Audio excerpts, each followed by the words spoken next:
Hello. आज हम पढ़ने वाले हैं साइंस का chapter 2, acid base salt. Basically इस चैप्टर को पढ़ने के लिए आपको सारे बेसिक कंसेप्ट क्लियर होने चाहिए। प्रीवियस के वीडियो आपको कंपाउंड बनाना, रिएक्शन लिखना, वो मैंने सब सिखाया था। अगर वो वीडियो नहीं देखा है तो वो जाकर देख सकते हैं। ठीक है, इस वीडियो को ईजिली फाइंड आउट करने के लिए प्लेलिस्ट से ढूंढ सकते हैं। प्लेलिस्ट में उसको कैटेगराइज किया गया है। ठीक, तो आइए हम इस चैप्टर के बारे में पढ़ते हैं। इस चैप्टर का नाम है acid base and salt. Basically acid वो कंपाउंड होते हैं तो H+ आयन देते हैं वाटर में, है ना। एक्वा सॉल्यूशन का मतलब होता है वाटर।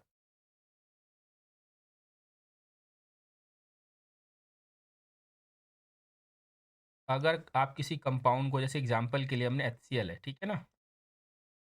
HCl को हमने अगर वाटर में डाला, ये बेसिकली देगा हमारा H+ और Cl-। इसको हम ऐसे ना लिख के हम इसको ऐसे लिख सकते हैं, HCl ब्रैकेट में AQ का मतलब होता है एक्वस। इसका मतलब HCl जो है वो पानी में डिजॉल्व है ना। इस केस में भी वो H+। कभी भी अगर किसी भी एटम के ऊपर आप चार्ज लिखते हैं, बिना वो वाटर में अपना चार्ज प्रोड्यूस नहीं कर सकता, तो उसके ब्रैकेट में हमें एक AQ लिखना पड़ेगा। ठीक है, HCl हो गया, H2SO4 हो गया, HNO3 हो गया।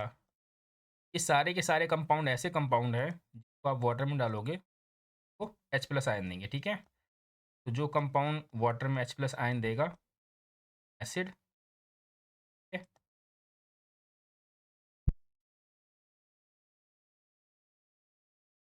H+ आयन दे या हाइड्रोनियम आयन दे, ठीक है ना।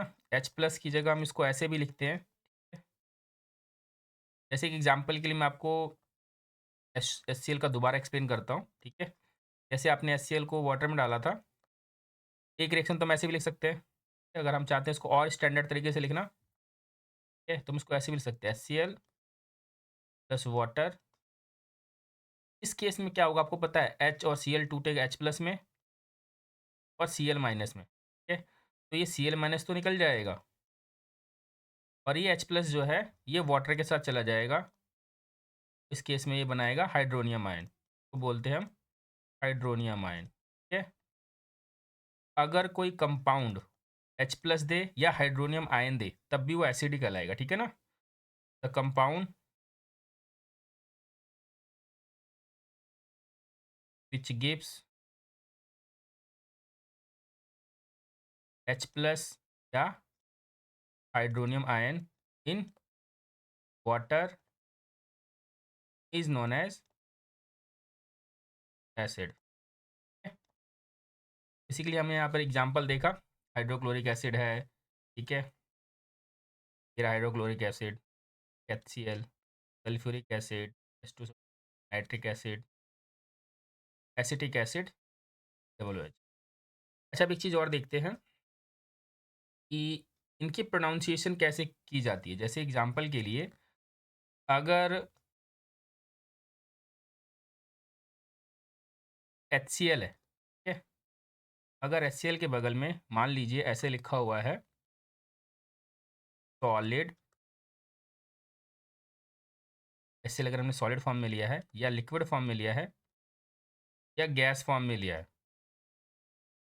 इस केस में इसकी प्रोनाउंसिएशन हाइड्रोजन क्लोराइड ही रहती है। ठीक है ना।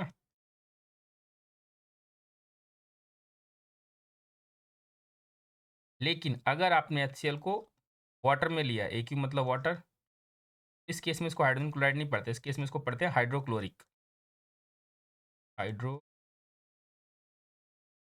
ठीक है, सेम ऐसे ही अगर सल्फ्यूरिक एसिड के बगल में जो स्टेट है वो सॉलिड है, लिक्विड है, गैस है, ठीक है, अगर सल्फ्यूरिक एसिड के बगल में सॉलिड लिखा है या लिक्विड लिखा है या गैस लिखा है, तो हम इसको हाइड्रोजन सल्फेट ही पढ़ेंगे।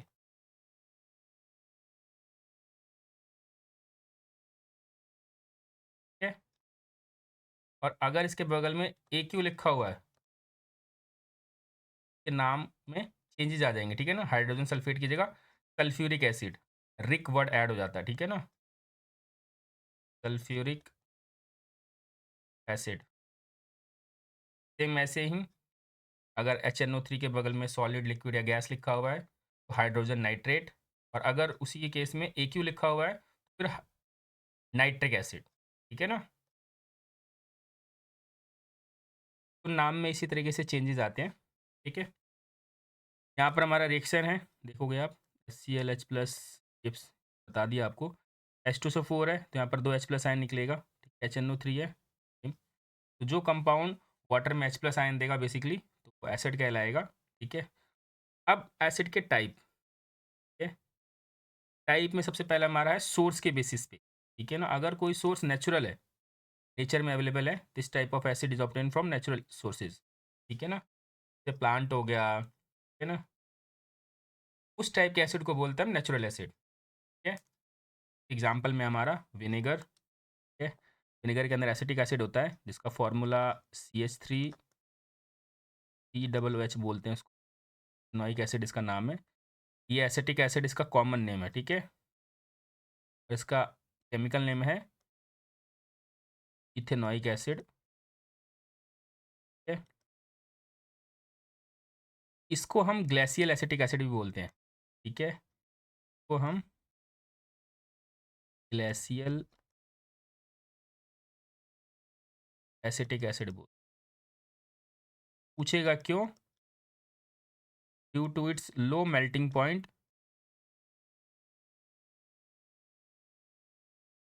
का मेल्टिंग पॉइंट कम होता है। ठीक है ना? Low melting point, it freeze in winter season.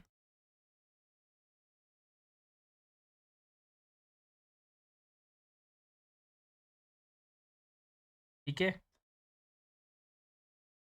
और when we put glacial acetic acid on palm, melt easily. ठीक है?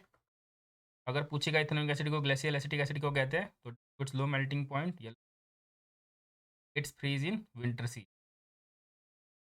के बाद हमारा आंवला और गुआवा, इसमें स्कॉर्बिक एसिड है। ये लैक्टिक एसिड है दही में या मिल्क में। ठीक है ना? सॉर मिल्क है तो। टोमेटो में हमारा ऑक्जेलिक एसिड है। ठीक है? लेमन और ऑरेंज में सिट्रिक एसिड है। टेमराइंड, ये इमली है हमारा बेसिकली, टार्ट्रिक एसिड है। ठीक है? नाम को ध्यान रखेंगे, आगे ये काम आएगा। ठीक है? फिर हमारा एंट, चीटी जो होती है, और नेटल स्टिंग प्लांट है। 15 में मिथेनोइक एसिड है, इसका कॉमन नेम है, जैसे एसिटिक एसिड इथेनोइक एसिड का कॉमन नेम था, इसका कॉमन नेम फॉर्मिक एसिड। तो कॉमन नेम बेसिकली सोर्स के बेसिस पे नाम दिया जाता है। ठीक है ना? चीटी को लैटिन में फॉर्मा बोलते हैं, तो वहीं से इसका नाम उठाया गया फॉर्मिक एसिड। इसका जो फॉर्मूला है वो HCOOH है। ठीक है? तो ये बेसिकली जितने भी हैं सोर्स है हमारे नेचुरली occurring, के नाम पे इन एसिड का नाम दिया गया है। ठीक है? कॉमन नेम के साथ आप केमिकल नेम भी पता रहना चाहिए। अब आते हैं मिनरल एसिड। तो एसिड मिनरल से ऑब्टेन होंगे जिसमें हमारा हाइड्रोक्लोरिक एसिड है, सल्फ्यूरिक एसिड है, नाइट्रिक एसिड है। ठीक है? H2O,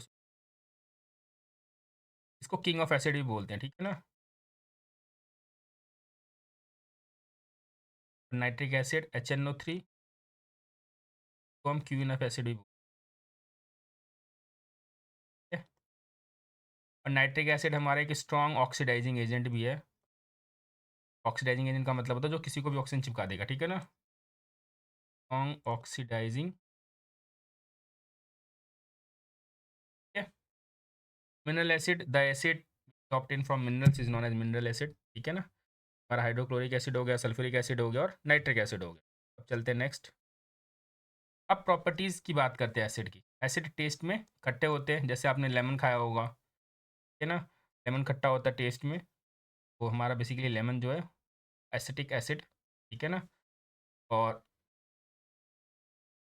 सिरका खाया होगा आपने। ठीक है ना? चाउमीन वगैरह के अंदर सिरका डलता है, वही बेसिकली खट्टा होता है टेस्ट में। ठीक है ना? तो एसिड होते हैं बेसिकली वो टेस्ट में सोर होते हैं। H प्लस आयन देंगे, ये हमने ऑलरेडी देख लिया है। ठीक है ना? ये एसिड H प्लस आयन देते हैं। ठीक, फिर वाटर में, अगर वाटर नहीं होगा तो H प्लस आयन देगा भी नहीं। एसिड के लिए हम ब्लू लिटमस पेपर इस्तेमाल करते हैं। ठीक है ना? यहाँ पर आप देखोगे ये ब्लू लिटमस पेपर इस्तेमाल किया गया है। ठीक है। ब्लू लिटमस पेपर को जैसे हमने एसिडिक सॉल्यूशन में डाला है, ये एसिडिक सॉल्यूशन है हमारा, कोई भी एसिड हो सकता है हमारा ये, तो कलर क्या हो गया? रेड। बेसिकली ये ब्लू लिटमस को रेड में कन्वर्ट करता है। एसिड इलेक्ट्रिसिटी भी कंडक्ट करता है, ठीक है। एसिड मेटल के साथ रिएक्ट करके, मान लो अगर कोई मेटल है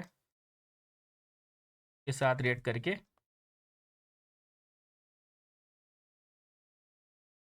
एग्जाम्पल,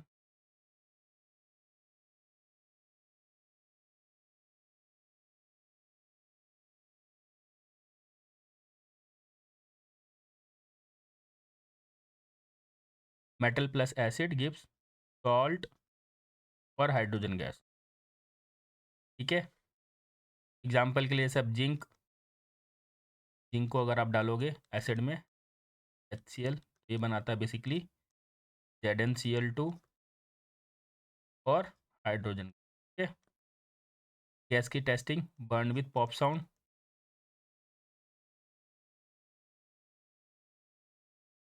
ये एयर से लाइटर होता है, ठीक है ना, लाइटर देन एयर, ठीक है।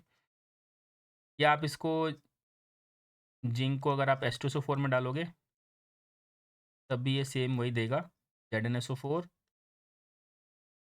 ठीक है। वैलेंसी इंटरचेंज करके मैं फार्मूला बना रहा हूँ उसका, ठीक है ना, साथ साथ हाइड्रोजन गैस। लेकिन अगर मैंने इसकी जगह नाइट्रिक एसिड इस्तेमाल कर दिया, ठीक है,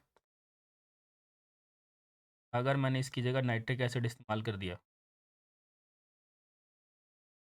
उस केस में जिंक नाइट्रेट बनाएगा, हाइड्रोजन तो बनाएगा, बट ये हाइड्रोजन को क्या करेगा कि ये हमारा क्या था, HNO3 ऑक्सीडाइजिंग एजेंट था स्ट्रॉन्ग, तो ये हाइड्रोजन को कन्वर्ट कर देगा वाटर में, ठीक है, इसके साथ ऑक्सीजन चिपका देगा। तो नाइट्रिक एसिड अगर हम डालते हैं किसी मेटल के साथ में तो वो हाइड्रोजन गैस प्रोड्यूस नहीं करता है, ठीक है ना, इस केस में वो वाटर प्रोड्यूस करता है, ठीक है। तो आपसे पूछिएगा ऐसा कौन सा एसिड है जो मेटल के साथ रिएक्ट करके हाइड्रोजन गैस प्रोड्यूस नहीं करता है, तो हमारा नाइट्रिक एसिड है। क्यों है? क्योंकि वो स्ट्रॉन्ग ऑक्सीडाइजिंग एजेंट है, लिख देता हूँ यहाँ पे मैं, strong oxidising agent which oxidise hydrogen into water. And अब जब कोई चीज़ ऑक्साइड होता है तो उसको, जब उसने किसी चीज़ को ऑक्सीडाइज किया, इसका मतलब वो सेल्फ रिड्यूस हुआ है, एंड सेल्फ रिड्यूसिस, ठीक है ना, रिड्यूस्ड। और जब अपने अंदर से ये ऑक्सीजन को निकालेगा तो इस केस में HNO3 जो है वो, लिखना नहीं, जस्ट नॉलेज के लिए है, NO2 में कन्वर्ट हो जाता है, ठीक है ना, NO2 और NO3 भी देता है और ऑक्सीजन भी देता है, ये जस्ट नॉलेज के लिए, ठीक है, सेल्फ रिड्यूस हो जाएगा। अब आते हैं बेस के ऊपर, ठीक है। अच्छा हाँ, एक चीज़ और, अब इसमें पूछ सकता है, एक एक क्वेश्चन और देख लेते हैं कि ऐसा कौन सा मेटल है जो नाइट्रिक एसिड के साथ भी हाइड्रोजन गैस दे देगा। तो वो मेटल हमारा मैंगनीज और मैग्नीशियम, ये इस पे नाइट्रिक एसिड का काम नहीं चल पाता, ठीक है ना। ये अगर नाइट्रिक एसिड के साथ भी रिएक्ट करेंगे ना, मैग्नीशियम और मैंगनीज, तो ये हाइड्रोजन गैस ही प्रोड्यूस करेंगे। उस केस में नाइट्रिक एसिड हाइड्रोजन में वाटर को कन्वर्ट नहीं कर पाएगा, हाइड्रोजन को, ठीक है ना, वाटर में। अब बात करते हैं नेक्स्ट बेस की, ठीक है ना। तो बेस जो कंपाउंड वाटर में OH माइनस देगा, ठीक है, जैसे एग्जांपल के लिए NOH है, अगर मैं इसको पानी में डालता हूँ, पैकेट में एक्वस आएगा, ठीक है ना, हर किसी, इस केस में अपने अपने आयंस में टूट जाएगा, Na+ और OH माइनस, तो हम हाइड्रोक्साइड आयन या हाइड्रोक्साइल आयन भी बोलते हैं, ठीक है ना। तो जो कंपाउंड बेसिकली वाटर में OH माइनस आयन प्रोड्यूस करेगा उसको हम बोलेंगे बेस, ठीक है। एग्जांपल है हमारा सोडियम हाइड्रोक्साइड, ठीक है, NaOH इसका फॉर्मूला है, इसका कॉमन नेम भी है, कास्टिक सोडा भी बोलते हैं इसको, ठीक है ना। फिर ऐसे ही पोटेशियम हाइड्रोक्साइड जिसका फॉर्मूला KOH है, ठीक है, को हम कास्टिक पोटास भी बोलते हैं। कैल्शियम हाइड्रोक्साइड तो आपने देखा होगा पहले चैप्टर में, स्लेक लाइम या कास्टिक लाइम भी बोलते हैं, ठीक है ना। अमोनियम हाइड्रोक्साइड को हम एक्वा अमोनिया भी बोलते हैं, ठीक है। ये कॉमन नेम है बेसिकली, तो कभी कभी पूछ लेता है तो आप ध्यान रखेंगे। फिर ऐसी एल्यूमिनियम हाइड्रोक्साइड है। अब आते हैं नेक्स्ट के प्रॉपर्टीज़ पे, ठीक है ना। प्रॉपर्टीज़ में बेस जो होता है बेसिकली वो सोपी होता है टच में, ठीक है।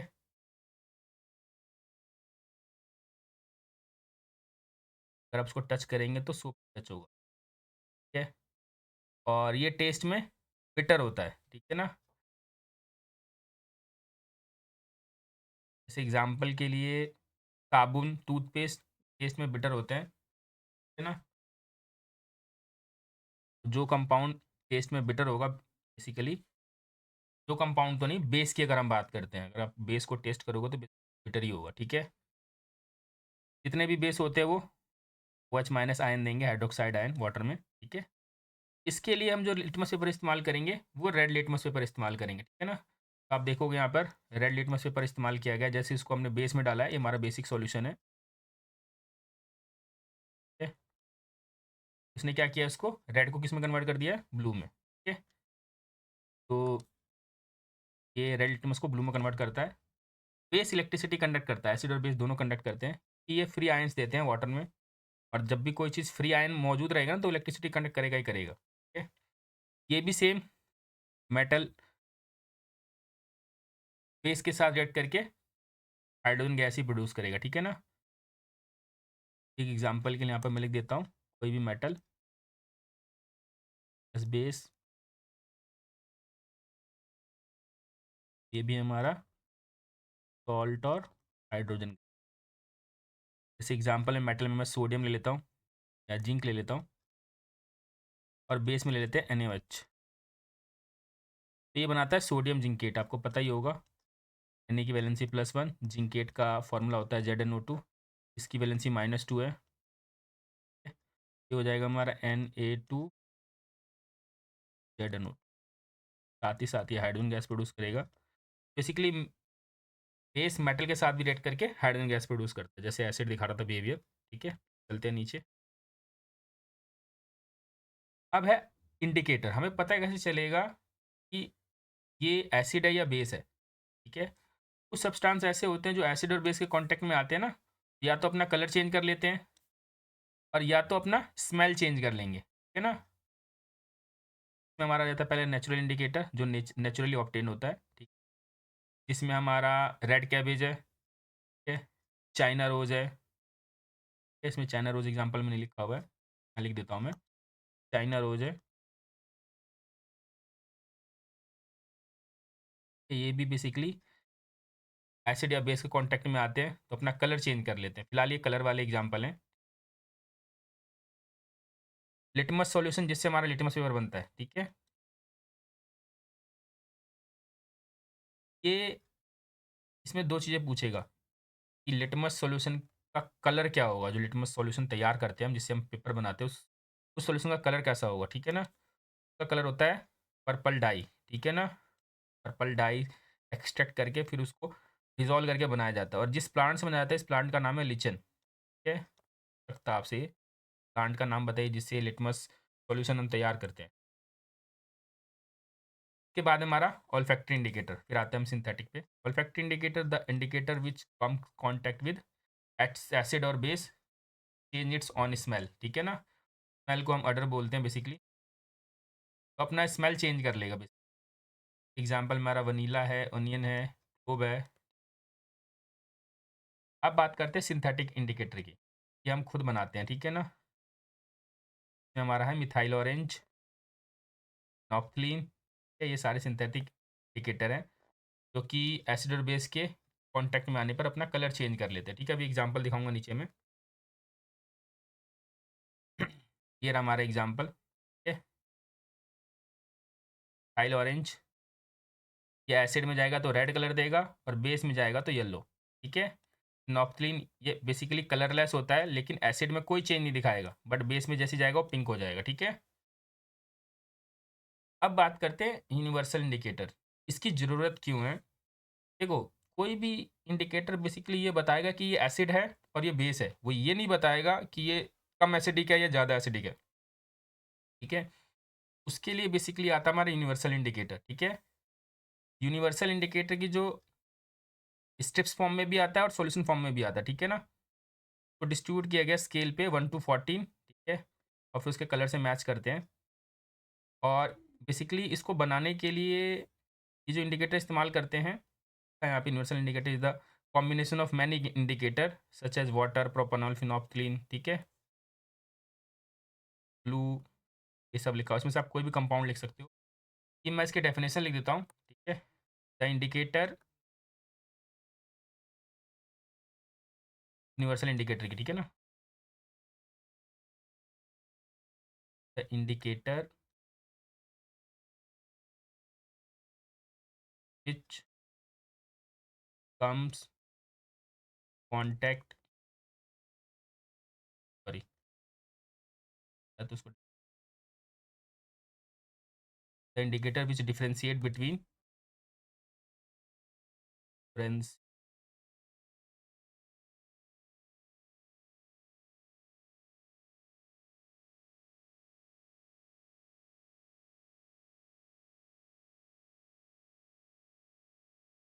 बिटवीन टू एसिड और base on the basis of H plus ion और OH माइनस आयन, ठीक है? ये दो एसिड के बीच में डिफरेंशिएट कर देगा कि ये स्ट्रॉन्ग है या वीक है, मतलब किस में H प्लस आयन ज़्यादा है, किस में H प्लस आयन कम है। और दो बेस के बीच में भी डिफरेंशिएट कर देगा, है ना, कि हाइड्रोक्साइड आयन कम है और किस ज़्यादा है, ठीक।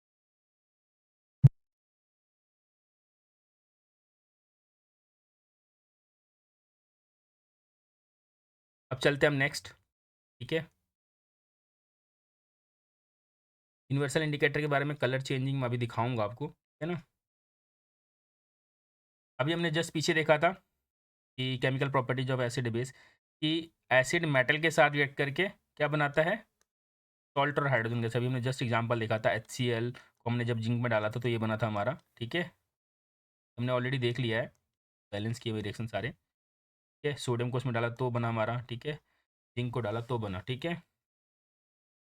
हाइड्रोजन गैस की टेस्टिंग, ये पॉप साउंड के साथ बर्न होता है, ठीक है ना? अगर कोई बर्निंग कैंडल लेके जाएंगे हाइड्रोजन गैस के पास, ये पॉप साउंड के साथ बर्न होगा, ठीक है? पूछ देता है कि हाइड्रोजन गैस की टेस्टिंग बताइए, ठीक है? फिर ऐसे ही बेस का हमने मेटल के साथ रिएक्शन देख लिया था, ठीक है? कि अगर बेस मेटल के साथ रिएक्ट करेगा तो वो भी हाइड्रोजन गैस प्रोड्यूस करेगा, ठीक है ना? फिर हमारा एग्जाम्पल ऑलरेडी देख लिया है, ठीक है? बेस सभी मेटल के साथ हाइड्रोजन गैस नहीं देता है, ठीक है ना, ध्यान रखना आप। लिए जिंक के साथ में, ठीक है, एल्यूमिनियम के साथ में भी प्रोड्यूस कर देता है। सोडियम और एल्यूमिनियम है यहाँ पर, मेटल के साथ ये हाइड्रोजन गैस प्रोड्यूस कर देगा। सभी मेटल के साथ नहीं प्रोड्यूस कर पाता है बेस, लेकिन एसिड कर देता है, ठीक है ना? अब है हमारा रिएक्शन ऑफ मेटल कार्बोनेट या metal hydrogen carbonate with acid, ठीक है? इसको समझने के लिए हम थोड़े एग्जांपल लेंगे, ठीक, तो एक्सप्लेन करेंगे।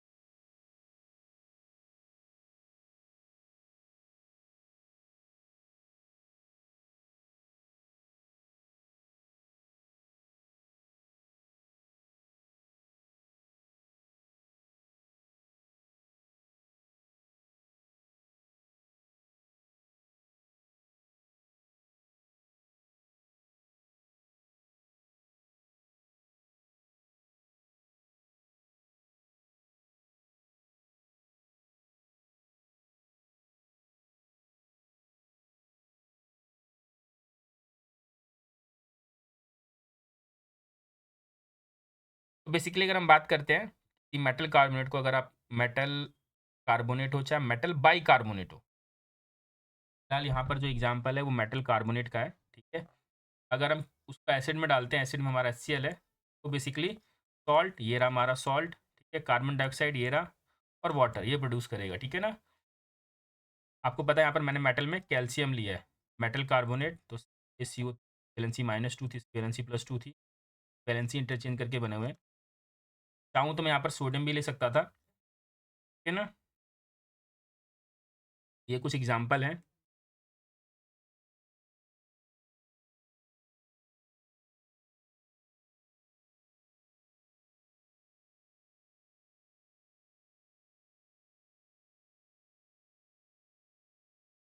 सेम ऐसे ही हमने सोडियम कार्बोनेट का एग्जाम्पल देखा हुआ नाइट्रिक एसिड में, यहाँ पर बना हुआ हमारा सॉल्ट और वाटर।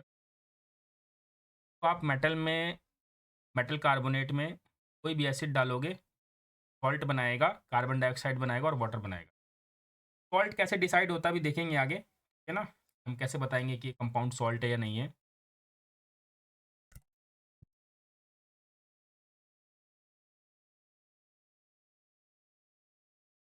अब यहाँ पर आप देख रहे होगे पूरे रिएक्शन में CO2 रिलीज हो रहा है।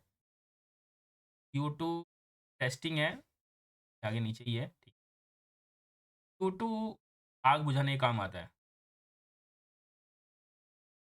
बेसिकली इसके कंटेनर आते हैं, ठीक है। एक हाफ कंटेनर में हमारा कोई मेटल कार्बोनेट भरा होगा, ये आग कैसे बुझाते हैं बता रहा हूँ मैं, और हाफ कंटेनर में हमारा कोई एसिड भरा होगा, ठीक है ना। और यहाँ पर एक पिन टाइप का होता है, जैसे इस पिन को पुल करेंगे, ये जो चैम्बर का जो ये सेपरेशन था वो हट जाएगा, फिर ये आपस में रिएक्ट करेगा, और रिएक्ट करके क्या रिलीज करेगा, CO2। मान लो ऐसी कोई जगह है जहाँ पर हम नहीं पहुँच सकते हैं, है ना, मुश्किल है वहाँ पर अंदर घुस कर आग बुझाना, क्या करते हैं, इसको नोब को खींच के इसके अंदर फेंक देंगे, ठीक है, वो रिएक्ट करके CO2 रिलीज करेगा, ये सारा का सारा आग जो होगा वो बुझ जाएगा।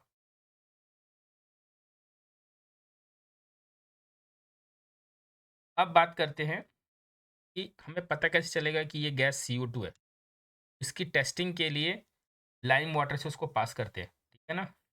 लाइम वाटर, ये हमारा लाइम वाटर है, ठीक है ना। लाइम वाटर में जैसे CO2 पास करेंगे वो मिल्की हो जाता है। मिल्की इसलिए हो जाता है क्योंकि कैल्शियम कार्बोनेट का जो कलर है वो खुद ही क्या है, वाइट है, ठीक है। अब अगर आप CO2 पास कर रहे हो, CO2 सप्लाई अगर आपने बंद नहीं की तो होगा क्या, पहले तो स्टार्टिंग में वो मिल्की होगा, ठीक है, और मिल्की के बाद कलर डिसअपियर हो जाएगा, ठीक है। तो इसमें क्वेश्चन आता है कि अगर हम CO2 को शॉर्ट टाइम के लिए पास करते हैं तो क्या होगा, ये शॉर्ट शॉर्ट टाइम वाला रिएक्शन है, ठीक है ना।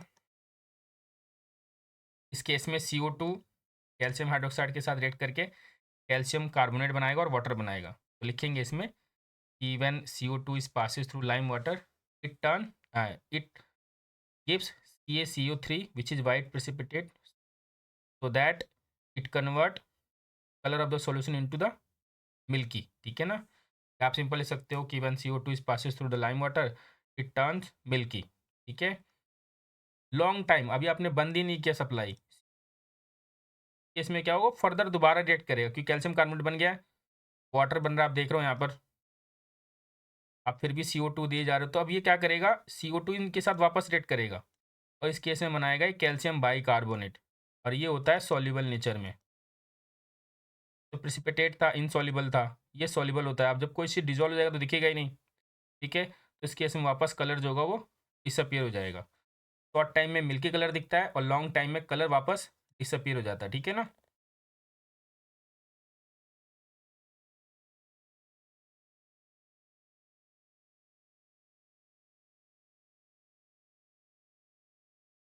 इसके बारे में बात करेंगे अभी एसिड रेन।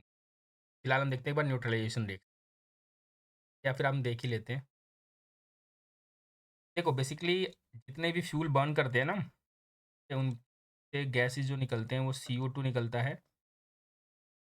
कैल्शियम कार्बोनेट का ये कॉमन नेम लिखा हुआ, लाइमस्टोन, चॉक, मार्बल, एक्सेल, की सेल, ये मैं ऑलरेडी बता चुका हूँ आप लोगों को, इसलिए मैं यहाँ पर इसको रिपीट नहीं कर रहा हूँ, ठीक है। हम कोई भी फ्यूल बर्न करते हैं तो उसके साथ में निकलता है SO2, है ना। नाइट्रोजन डाइऑक्साइड, कार्बन डाइऑक्साइड आपको पता है गाड़ी से ज़्यादा निकलता है। ये सल्फर डाइऑक्साइड गैसेस गई एनवायरनमेंट में ऊपर, ठीक। जब ये वाटर के कांटेक्ट में आते हैं, ठीक, तब ये SO2 कन्वर्ट हो जाता है H2SO4, ठीक है। अगर NO2 है ज़्यादा तो नाइट्रिक एसिड में, और ये कार्बोनिक एसिड में। और ये अगर एसिड वाटर के साथ नीचे जब आते हैं बेसिकली, इसी को बोलते हैं हम एसिड रेन। ये एसिड रेन जितने भी हिस्टोरिकल मॉन्यूमेंट्स है, क्योंकि हिस्टोरिकल मॉन्यूमेंट्स जो होते हैं वो कैल्शियम से बने होते हैं, बेसिकली कैल्शियम कार्बोनेट के साथ बने होते हैं। और आपने अभी देखा कि कैल्शियम कार्बोनेट के साथ एसिड रिएक्ट करता है, और जब वो रिएक्ट करेगा जो सॉल्ट बनाएगा उस सॉल्ट का कलर होता है येलो। ये जहाँ जहाँ पड़ेगा उस कैल्शियम कार्बोनेट को उसके सॉल्ट में कन्वर्ट कर देगा, और उस सॉल्ट का कलर येलो है तो येलो येलो स्पॉट्स दिखने लगेंगे, कहीं भी ब्लैक स्पॉट दिखाई देंगे। इसी वजह से ताजमहल के आसपास से जितनी भी इंडस्ट्री थी उसको शिफ्ट कर दिया गया। गाड़ियाँ वहाँ अलाउ नहीं है, ठीक है ना। वहाँ पर ई रिक्शा चलता है बेसिकली। अब चलते हैं हम न्यूट्रलाइजेशन रिएक्शन पे। इसके नाम से पता चल रहा है न्यूट्रल। बेसिकली एसिड और बेस जब आपस में रिएक्ट करते हैं ना, तब बनता है हमारा सॉल्ट और वाटर, है ना। तो अगर आप किसी एसिड को बेस में डालोगे और उसका जो प्रोडक्ट बनेगा एक, है ना, वो है हमारा सॉल्ट, ठीक है। तो देखते हैं जरा इस रिएक्शन को समझते हैं एक बार। न्यूट्रलाइजेशन रिएक्शन जो है एक्सोथर्मिक है, ठीक है ना। ये ध्यान रखना, कभी कभी पूछ देगा आपसे। इसके लिए जैसे हमने बेस का एग्जांपल लिया NaOH, ठीक है। अब NaOH को हमने जब भी देखो किसी भी आयन को या एसिड को या बेस को हम जब वाटर में डालते हैं तो अपने अपने आयन्स में टूटता है, ठीक है ना। जाएगा Na+ में अपनी अपनी वैलेंसी के साथ में, और हमने यहाँ पर HCl डाल दिया, ये भी अपने अपने आयन्स में टूटेगा। अब आपको पता है प्लस वाला माइनस के साथ तो जाएगा नहीं, माइनस के साथ ही जाएगा, प्लस वाला प्लस के साथ नहीं जाएगा, नेगेटिव वाला नेगेटिव के साथ नहीं जाएगा। कट प्लस वाले को बेसिकली हम बोलते हैं कटायन, ठीक है। इस एटम के ऊपर पॉजिटिव चार्ज होता है उसको हम कटायन बोलते हैं। एटम हो चाहे मॉलिक्यूल हो कोई, ठीक है ना। अगर नेगेटिव वाला हो तो अनायन। तो यहाँ पर ये प्लस है तो ये प्लस के साथ तो जाएगा नहीं, जाएगा किसके साथ, OH के साथ में। H और OH मिलकर आपको पता ही है वाटर बनता है, तो यहाँ बन जाएगा वाटर। और Na के साथ जाएगा Cl के साथ में, ये हमारा क्या बन जाएगा, NaCl, ठीक है। ये बना हमारा सॉल्ट, ठीक है। सॉल्ट में जो कटायन वाला पार्ट होगा, कटायन मतलब पॉजिटिव पार्ट, वो लिया होगा हमने किससे, बेस से, ठीक है। ये आपने देखा बेस का ये पॉजिटिव वाला पार्ट है, ठीक है। और इसका जो अनायन वाला पार्ट है, नहीं नेगेटिव वाला, वो लिया हमने एसिड से, ठीक है। कोई भी कंपाउंड का कटायन बेस हो और अनायन एसिड से लिया गया, उस कंपाउंड को हम बोलते हैं बेसिकली सॉल्ट, ठीक है। चलते हैं नीचे, एक और एग्जांपल देखते हैं। सोडियम हाइड्रोक्साइड है, ठीक है। सोडियम हाइड्रोक्साइड है तो अपने आयन में टूटेगा, सोडियम प्लस और हाइड्रोक्साइड माइनस, ठीक है। ऐसे ही सेम HNO3 है, H+ और NO3-। आपको पता है H+ किसके साथ जाएगा, OH के साथ में, ये बन गया हमारा वाटर, ठीक है। और Na+ किसके साथ जाएगा, NO3- के साथ में, इसलिए हमारा जो बॉन्ड बनेगा वो NaNO3। ये अपनी अपनी वैलेंसी के साथ बन रहे हैं, हम वैलेंसी चेंज करके देख लेंगे। यहाँ पर जो इनकी वैलेंसी है उनको देख के सीधा नहीं लिखेंगे, ठीक है ना। अब यहाँ पर हम बात कर लेते हैं जरा, आगे चलते हैं।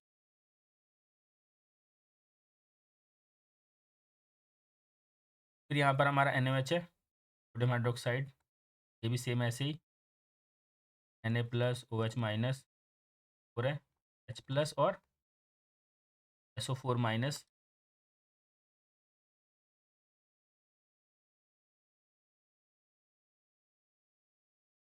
और 2-, ठीक, वैलेंसी के साथ में। H+ के साथ जाएगा OH के साथ में, बन गया हमारा H2O।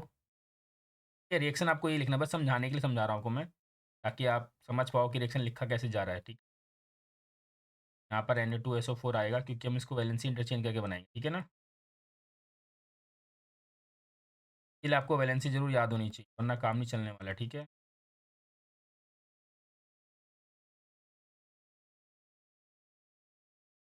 ठीक है, तो सॉल्ट की बेसिकली डेफिनेशन यहाँ पर है, salts are the ionic product of acid and base by neutralisation. देख,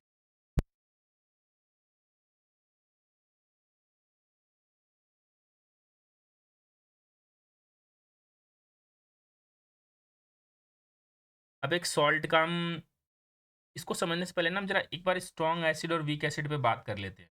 ठीक है, तो स्ट्रॉन्ग एसिड और वीक एसिड आगे लिखा हुआ है, लेकिन मैं आपको यहाँ पर एक्सप्लेन कर देता ताकि आप इसे समझ पाओ। स्ट्रॉन्ग एसिड वो एसिड होते हैं बेसिकली जो कंप्लीटली टूट जाते हैं। ठीक है, जैसे कि एग्जांपल के लिए हमने लिया HCl। ठीक है, जितने भी मिनरल एसिड होते हैं वो स्ट्रॉन्ग होते हैं। ठीक है, जितने भी नेचुरल एसिड होते हैं वो वीक होते हैं। तो एक एग्जांपल के लिए अगर मैं HCl लेता हूँ और सपोज ऐसे HCl के 100 मॉलिक्यूल है। ठीक है, और अगर ये 100 मॉलिक्यूल है तो मैं उसको ऐसे दिखा दे रहा हूँ, 100 HCl, और ये पूरा का पूरा 100 का 100 टूट जाता है। कि आपको पता है एक HCl टूटेगा तो एक H प्लस देगा और एक Cl माइनस देगा। 100 HCl टूटेगा तो 100 H प्लस, 100 Cl माइनस। तो बेसिकली ये कंप्लीटली टूट गया है। तो जो एसिड कंप्लीटली टूटते हैं उसको हम बोलते हैं स्ट्रॉन्ग एसिड, और जो पार्सली टूटते हैं मतलब आधा उसमें से टूटेगा आधा नहीं टूटेगा, जैसे एग्जांपल के लिए H2CO3। ठीक है, मान लो ऐसे कितने थे, 100, 100 में से 50 ही टूटे। ठीक है ना, 50 टूट कर H प्लस दिए, बाकी 50 H2CO3 ऐसे ही घूम रहा है सॉल्यूशन में। तो 50 या 40 टूटा या जो भी होगा।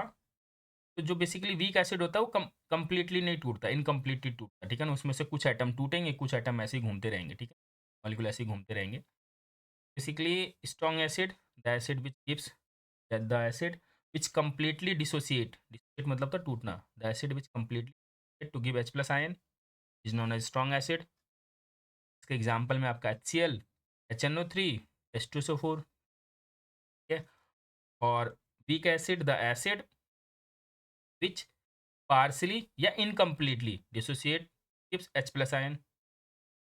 इसके एग्जाम्पल में आपका H2CO3 कार्बोनिक एसिड हो गया, इथेनॉइक एसिड हो गया। इथेनॉइक एसिड का फॉर्मूला CH3COOH था। ठीक है,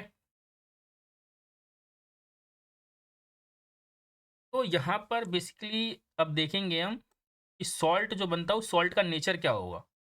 हमने देखा एसिड और बेस मिलके सॉल्ट और वाटर बनाते थे। यहाँ पर जो HCl हमारा स्ट्रॉन्ग एसिड है, भी देखा, और ऐसे ही बेस में भी NaOH जो स्ट्रॉन्ग बेस है, ये आपको याद रखना पड़ेगा। ठीक है, तो ये भी स्ट्रॉन्ग है, ये भी स्ट्रॉन्ग है, तो स्ट्रॉन्ग स्ट्रॉन्ग एक दूसरे को कैंसिल आउट कर देते हैं, तो ये बनता है हमारा न्यूट्रल सॉल्ट। न्यूट्रल सॉल्ट को अगर हम खाएंगे तो कुछ नुकसान नहीं होगा हमारी बॉडी में। एक एग्जांपल देखते हैं बेसिक सॉल्ट का।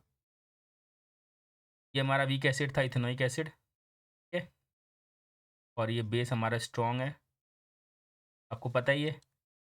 का OH जो होगा वो आ जाएगा किसके साथ में, H प्लस के साथ में, भी दिखाया था मैंने रिएक्शन में। ठीक है, तो H2 बन जाएगा, और ये CH3COO और ये Na बच गया, ये आ गया हमारा। ठीक है ना, तो ऐसे लिख सकते हैं CH3OONA। ठीक है, ये जो सॉल्ट है इसमें देखा कि बेस स्ट्रॉन्ग है, एसिड तो वीक है, तो जो स्ट्रॉन्ग हो उसी का इफेक्ट रहेगा, इसलिए बेसिक सॉल्ट है। ठीक है, सेम ऐसी HCl में स्ट्रॉन्ग एसिड है, ये वीक बेस है, तो एसिड स्ट्रॉन्ग है इसलिए एसिडिक सॉल्ट है ये। ठीक है ना, तो इस तरीके से हम डिसाइड करते हैं कौन स्ट्रॉन्ग होगा और कौन वीक होगा। ठीक है, अब चलते हैं हम नेक्स्ट टॉपिक पे।